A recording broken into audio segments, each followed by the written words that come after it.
বটগাছ এক বিশাল বৃক্ষ, যেটি শুধু একটি গাছ নয়, আমাদের সংস্কৃতি, ঐতিহ্য আর স্মৃতির প্রতীক। গ্রাম বাংলার প্রতিটি কোণে এই গাছটি ছায়া দিয়ে আমাদের হৃদয় জয় করেছে। চলুন এর গল্প শুনি। বটগাছ একটি বহুবর্ষজীবী গাছ, যার বৈজ্ঞানিক নাম ফাইকাস বেঙ্গলেন্সিস। এর শেকড় মাটিতে নেমে গিয়ে আরো গাছের মতো হয়ে যায়, যা গাছটিকে বিস্তৃত এবং মজবুত করে তোলে। এর পাতা সবুজ এবং বড়। বটগাছ একাই একটি ছোট বনানীর মতো মনে হয়। এটি কেবল সৌন্দর্য বৃদ্ধি করে না, বরং জীবনের একটি অবিচ্ছেদ্য অংশ। বাংলাদেশের গ্রামীণ জীবনে বটগাছ শুধু ছায়া দেয় না, এটি মানুষের মিলনের স্থান। গ্রামের প্রবীণরা এর নিচে বসে গল্প করেন, জীবনের অভিজ্ঞতা বিনিময় করেন। এটি পল্লী এলাকার হাটবাজারের কাছের পরিচিত মিলনস্থল। ধর্মীয় এবং আধ্যাত্মিক দিক থেকেও এটি গুরুত্বপূর্ণ।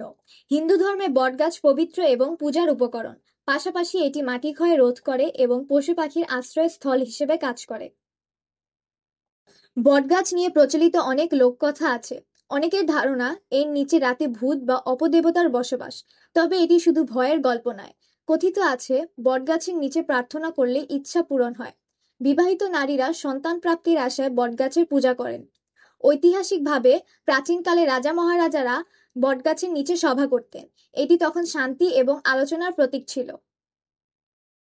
বটগাছ আমাদের পরিবেশের জন্য অপরিসীম গুরুত্বপূর্ণ। এটি প্রচুর পরিমাণে অক্সিজেন উৎপন্ন করে, মাটি ক্ষয় রোধ করে এবং তাপমাত্রা কমাতে সাহায্য করে। এর ফল পাখি এবং পশুদের খাদ্য যোগায়।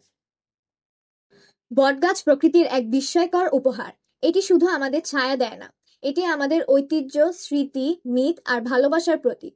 আসুন আমরা এই গাছকে ভালোবাসি এবং এর সুরক্ষা নিশ্চিত করি, কারণ বটগাছ আছে বলেই আমাদের জীবন এত সুন্দর।